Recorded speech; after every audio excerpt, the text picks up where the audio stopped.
Hello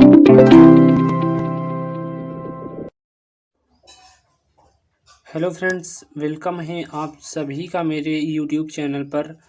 friends, आज की इस वीडियो में हम स्टडी करेंगे computer aided design and computer aided manufacturing में इम्पॉर्टेंट टॉपिक कैम के बारे में, यानी कंप्यूटर एडेड मैन्युफैक्चरिंग के बारे में। तो आज की इस वीडियो का टॉपिक हमारा होगा कि कैम क्या होता है, कैम के अंतर्गत किन बातों का अध्ययन किया जाता है, इसी के बारे में इस वीडियो में आज हम बात करेंगे। इसके पहले की वीडियो में फ्रेंड्स मैंने आपको कंप्यूटर एडेड डिज़ाइन क्या होती है, मतलब आपका जो कैड सिस्टम है वो क्या होता है, कैड सिस्टम प्रयोग क्यों किया जाता है, इसका पर्पस क्या है, कैड सिस्टम का उपयोग करने का, वहाँ पर इससे पहले के वीडियो में मैंने काफ़ी इजी तरीके से एक्सप्लेन किया है। यदि आपने वीडियो नहीं देखी है तो आप वो वाली वीडियो ज़रूर देख लीजिए जाके, जिससे आपको और अच्छे प्रकार से कंप्यूटर एडेड डिज़ाइन के बारे में क्लियर हो जाएगा कि कंप्यूटर एडेड डिज़ाइन क्या होता है और कंप्यूटर एडेड मैन्युफैक्चरिंग क्या होता है। उसको इस वीडियो में हम स्टडी करेंगे। तो चलिए स्टार्ट करते हैं और जानते हैं कि जो हमारा कैम क्या होता है। तो सबसे पहले आप इसका फुल फॉर्म जान लीजिए कि कैम होता क्या है। ये होता है आपका कंप्यूटर एडेड मैन्युफैक्चरिंग। चलिए इसके डेफिनेशन देख लेते हैं कि कंप्यूटर एडेड मैन्युफैक्चरिंग होती क्या है। तो मेनली जो हमारा कंप्यूटर होता है उसका जो उपयोग होता है डिज़ाइन के अलावा, यदि आपने कैड वाला वीडियो देखा है तो आपको क्लियर समझ में आ जाएगा कि कैड में होता क्या है। देखिए शॉर्टली मैं आपको समझा दूं कि कैड में होता है क्या है। जो हमारा कंप्यूटर एडेड डिज़ाइन होता है उसका मेन कार्य होता है डिज़ाइन को बनाना, डिज़ाइन को नए तरीके से इम्प्रूवमेंट करना, इसीलिए हम कैड का प्रयोग करते हैं। तो यहाँ पर कैम क्या होता है, वो जो हमारा कैम सिस्टम होता है पूरा, यानी कंप्यूटर एडेड मैन्युफैक्चरिंग, वो कैड से ही रिलेटेड होता है। तो इन दोनों का कॉम्बिनेशन होता है। तो इसकी डेफिनेशन देख लेते हैं कि कंप्यूटर का जो उपयोग होता है वो डिज़ाइन के अलावा उत्पादन के अन्य क्षेत्र, जैसे आपका हो गया प्लानिंग, हो गया मैनेजमेंट, हो गया और कंट्रोल में भी किया जाता है। इस लाइन का मतलब यहाँ पर है कि जो कंप्यूटर का उपयोग होता है वो डिज़ाइन को बनाने में तो होता ही है, साथ ही साथ जो हमारे प्रोडक्शन के अन्य क्षेत्र होते हैं, जैसे हमारा प्लानिंग हो गया, मैनेजमेंट हो गया और कंट्रोल हो गया, उसमें भी किया जाता है। तो सिस्टम के इस तरह का उपयोग ही हमारा कंप्यूटर एडेड मैन्युफैक्चरिंग कहलाता है, या इसी को हम कैम के नाम से जानते हैं। तो शॉर्टली आप समझें इसको इस तरह से। तो जो हम कंप्यूटर का उपयोग करते हैं डिज़ाइन को बनाने के साथ साथ ही प्रोडक्शन के जो हमारे अन्य क्षेत्र होते हैं, जैसे हमारा प्लानिंग हो गया, मैनेजमेंट हो गया, कंट्रोल हो गया, तो इसमें भी हम यदि कंप्यूटर का उपयोग करते हैं तो हमारे द्वारा उपयोग किया गया यह सिस्टम कंप्यूटर एडेड मैन्युफैक्चरिंग के नाम से जाना जाता है। इसे ही हम कंप्यूटर एडेड मैन्युफैक्चरिंग कहते हैं। तो आप इस डेफिनेशन को अपने एग्ज़ाम में आप लिख सकते हैं। तो चलिए अब आगे देख लेते हैं। जो हमारा कैम सिस्टम होता है यानी कंप्यूटर एडेड मैन्युफैक्चरिंग होता है, उसको यहाँ पर दो पार्ट्स में डिवाइड किया गया है। तो जो हमारा कैम सिस्टम है पूरा, उसको दो पार्ट में बांटा गया है। पहला हमारा है मैन्युफैक्चरिंग प्लानिंग, और जो इसका दूसरा पार्ट होता है वो होता है मैन्युफैक्चरिंग कंट्रोल। तो ये हमारा इसका दूसरा पार्ट होता है। पहला हमारा होता है मैन्युफैक्चरिंग प्लानिंग, कैम का दूसरा पार्ट होता है मैन्युफैक्चरिंग कंट्रोल। तो सबसे पहले देख लेते हैं कि मैन्युफैक्चरिंग प्लानिंग होती क्या है, उसको समझ लेते हैं। तो जो हमारा मैन्युफैक्चरिंग प्लानिंग होता है, इसकी डेफिनेशन आप समझ लीजिए। तो हम क्या करते हैं कि मैन्युफैक्चरिंग प्लानिंग के अंतर्गत कंप्यूटर के वे उपयोग आते हैं जो उत्पादन के कार्यों से प्रत्यक्ष रूप से कोई संबंध नहीं रखते हैं। तो कहने का मतलब हमारा है कि जो हमारा मैन्युफैक्चरिंग प्लानिंग होता है उसके अंतर्गत कंप्यूटर के वे उपयोग आते हैं जो प्रोडक्शन के कार्यों में डायरेक्टली रिलेशनशिप नहीं रखते हैं, बल्कि वो जो है इनडायरेक्टली रूप से वो हमारा वहाँ पर सहायता प्रदान करते हैं। तो उसे ही हम मैन्युफैक्चरिंग प्लानिंग के नाम से जानते हैं। तो चलिए एक बार मैं फिर से रिपीट कर दूं, आप समझ लीजिए कि मैन्युफैक्चरिंग प्लानिंग होती क्या है। तो इसके अंतर्गत मतलब हमारा जो हमारा मैन्युफैक्चरिंग प्लानिंग होती है, इसके अंतर्गत कंप्यूटर के वे उपयोग आते हैं जो उत्पादन के कार्यों में डायरेक्टली रूप से कोई संबंध नहीं रखते हैं, बल्कि वो इनडायरेक्टली रूप से केवल सहायता प्रदान करते हैं। उसे ही हम मैन्युफैक्चरिंग प्लानिंग के नाम से जानते हैं। अब बात करें जो आपके अप्रत्यक्ष रूप में जो कंप्यूटर होता है वो निम्न कार्यों में सहायता प्रदान करता है। तो इसके कार्य देख लेते हैं कि अप्रत्यक्ष रूप में जो हमारा कंप्यूटर होता है वो किन कार्यों में हमारी सहायता प्रदान करता है। तो पहला आपका आता है लागत का आकलन करने में। अब इस लाइन का मतलब क्या है कि जो हमारी कितनी, इसका मतलब हमारा है कि हमारे द्वारा उत्पादन मतलब जो हमारा प्रोडक्ट बनाया गया है उसका लागत का आकलन करने में कि कितने रुपए हमने इन्वेस्ट किए हैं। तो पहला हेडिंग हमारा हो जाता है लागत का आकलन करने में। चलिए इसके बारे में जान लेते हैं। तो जो हमारा प्रोडक्ट होता है उसके लागत को निकालने के लिए हम किसका प्रयोग करते हैं, कंप्यूटर का प्रयोग करते हैं। इसमें क्या होता है, इसके द्वारा जो है हमारा लेबर कॉस्ट, ओवरहेड कॉस्ट हमारा हो गया, एक्सपेंसेस हो गए और अन्य विभिन्न प्रकार के मशीनरी ऑपरेशन की जो लागत होती है उसका ठीक प्रकार से एकदम भली भांति प्रकार से यानी करेक्टली प्रकार से एकदम सटीक एग्जैक्ट हमारा लागत का आकलन किया जाता है कि किस में हमारा कितना खर्च हुआ। तो पहला पॉइंट हमारा कहता है कि लागत का आकलन करने में यानी जो हमारे द्वारा कॉस्ट लगाई गई है, जैसे हमारी लेबर कॉस्ट हो गई, ओवरहेड कितनी कॉस्ट हो गई और जो हमारे विभिन्न प्रकार के मशीनरी ऑपरेशन में जो हमने इन्वेस्ट किया है उसका सही रूप से आकलन करने के लिए ही कंप्यूटर का उपयोग करते हैं। तो वहाँ पर पहला पॉइंट आपका बनता है लागत का आकलन करने में। सेकंड पॉइंट आपका आता है कि कंप्यूटर की सहायता से प्रोसेस प्लानिंग, ये क्या होती है इसके बारे में समझ लेते हैं कि कंप्यूटर की सहायता से जो हमारा प्रोसेस प्लानिंग होता है वो क्या होता है। तो जो हमारी प्रोसेस प्लानिंग होती है इसके अंतर्गत उत्पाद पर होने वाले जो विभिन्न ऑपरेशन होते हैं उसका जो हमारा क्रमबद्ध ब्यौरा जो है वो तैयार किया जाता है। और ये जो ब्यौरा तैयार किया जाता है आपका जो आपकी रूट शीट तैयार की जाती है ये कंप्यूटर की सहायता से काफ़ी इजी तरीके से इसको तैयार किया जा सकता है। चलिए नेक्स्ट देख लेते हैं आपका मशीनी डेटा की गणना करने के लिए। चलिए अब इसके बारे में जान लेते हैं कि मशीनी डेटा की गणना कैसे की जाती है इसके बारे में। तो जो हमारे मशीन टूल होते हैं यानी मशीन टूल के द्वारा कोई भी कार्य करने के लिए जो उसकी स्पीड है, उसकी फीड है, उसकी गणना की जाती है मशीनी डेटा के अंतर्गत। इसका मतलब हमारा है कि जब कोई भी मशीन होगी जो हमारी कार्य करेगी उसकी एक निश्चित स्पीड होगी कि ये हमारे इतने स्पीड पर कार्य करेगी और उसकी कुछ निश्चित हमारी फीड होगी।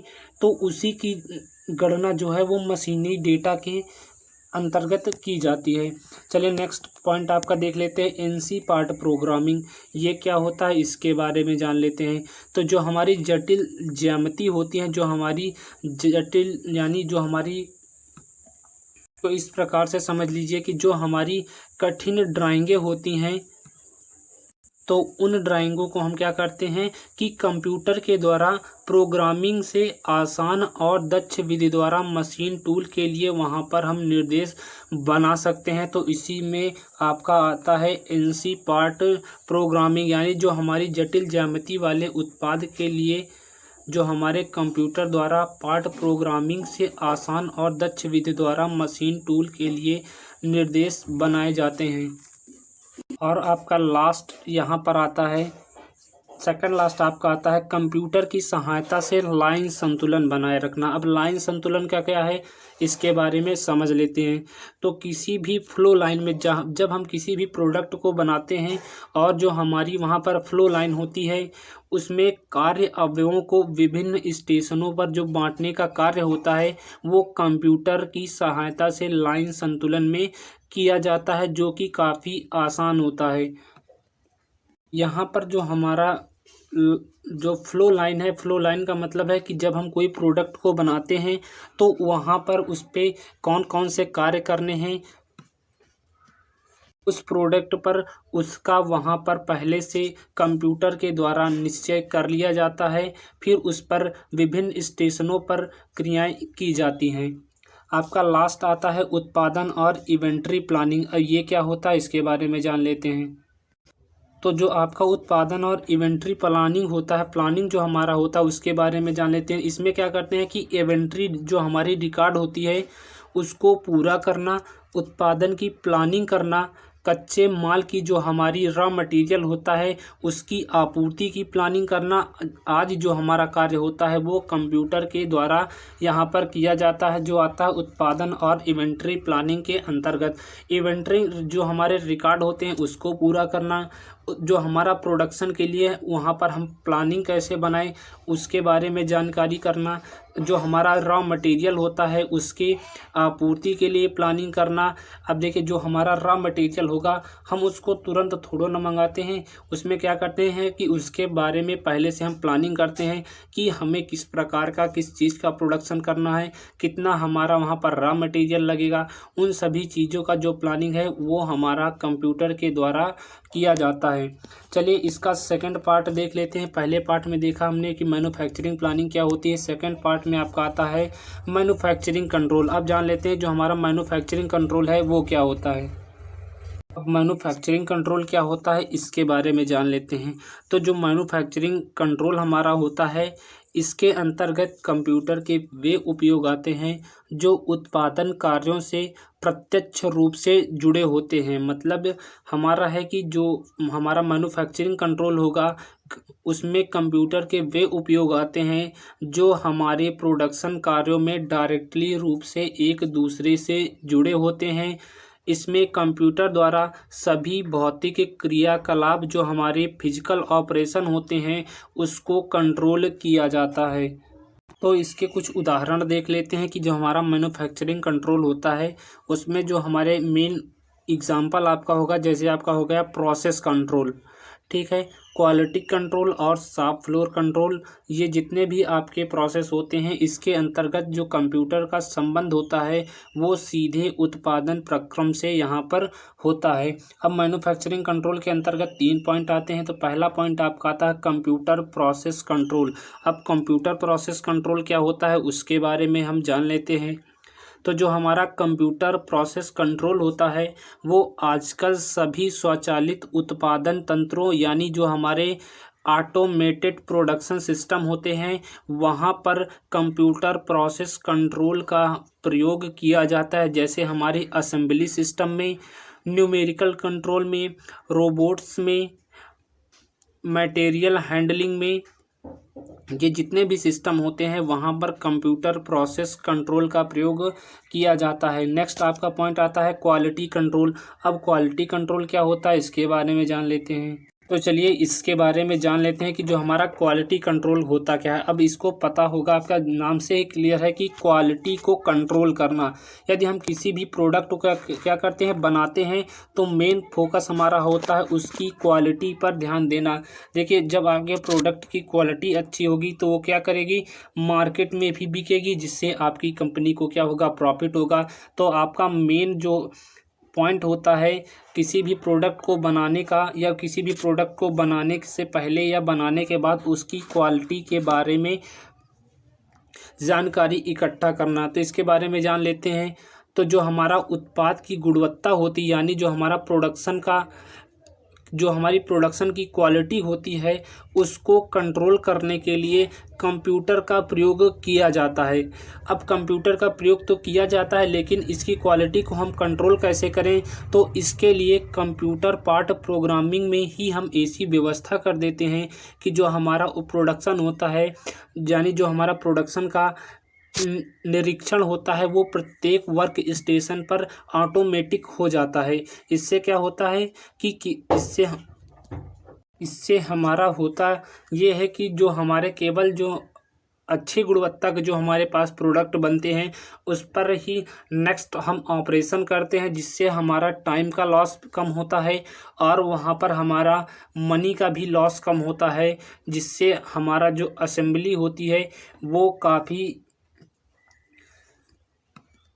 आप एक प्रकार से समझ सकते हैं कि वहाँ पर असेंबली जो हमारी होती है वो अच्छी होती है क्वालिटी कंट्रोल में। तो क्वालिटी कंट्रोल का हमारा मेन उद्देश्य यही होता है कि जो हमारा प्रोडक्ट बने उसकी क्वालिटी को बेटर बनाना, वो हमारा क्वालिटी कंट्रोल के अंतर्गत आता है। नेक्स्ट और लास्ट पॉइंट आपका देख लेते हैं, शॉप फ्लोर कंट्रोल। अब शॉप फ्लोर कंट्रोल क्या होता है इसके बारे में जान लेते हैं। तो जो हमारा शॉप फ्लोर कंट्रोल होता है इसमें क्या होते हैं कि विभिन्न मशीनी डेटा को जो हमारा मशीन का ऑपरेशन होता है उसको इकट्ठा किया जाता है शॉप फ्लोर कंट्रोल के अंतर्गत।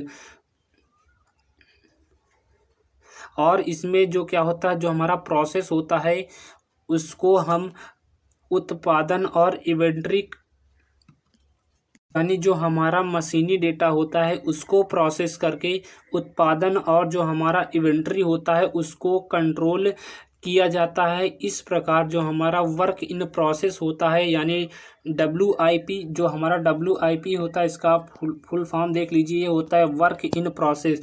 तो इस प्रकार जो हमारा वर्क इन प्रोसेस होता है वो कम से कम होने के कारण उत्पादन लागत में भी कमी आती है और जो हमारा प्रोडक्ट है वो अच्छा तैयार होता है। तो ये था फ्रेंड्स आज का आपका कंप्यूटर एडेड मैन्युफैक्चरिंग क्या होता है उसके बारे में। तो फ्रेंड्स उम्मीद करता हूँ वीडियो आपको पसंद आया हो, तो वीडियो को लाइक शेयर ज़रूर कर दीजिएगा। आप चैनल पर पहली बार आए हैं तो चैनल को भी आप सब्सक्राइब कर लीजिएगा, साथ ही बेल आइकन को ज़रूर प्रेस करिए इसी तरह के लेटेस्ट वीडियोस के अपडेट पाने के लिए। और आप फ्रेंड्स हमारे चैनल की मेंबरशिप भी ले सकते हैं, आपको इसके लिए पेड करने पड़ेंगे 89 रुपीज़। यदि आप 89 रुपीज़ पेड करते हैं तो वहाँ पर मैं आपको कुछ इंपॉर्टेंट्स वीडियोज़ मैं प्रोवाइड कराऊंगा और ये इम्पोर्टेंट वीडियो उन्हीं को मिलेगी जो मेरे चैनल की मेंबरशिप लेंगे। तो जो इम्पोर्टेंट वीडियो होगी वो आपके सेमेस्टर एग्ज़ाम के लिए काफ़ी इम्पोर्टेंट होगी। तो चाहें तो आप 89 रुपीज़ का परचेस कर सकते हैं। तो चलिए फ्रेंड्स मिलते हैं हम आपसे किसी नेक्स्ट वीडियो में इम्पोर्टेंट टॉपिक के साथ। थैंक यू फ्रेंड्स, आप सभी का वीडियो के अंत तक बने रहने के लिए थैंक यू फ्रेंड्स। मिलते हैं हम आपसे नेक्स्ट वीडियो में इम्पोर्टेंट टॉपिक के साथ।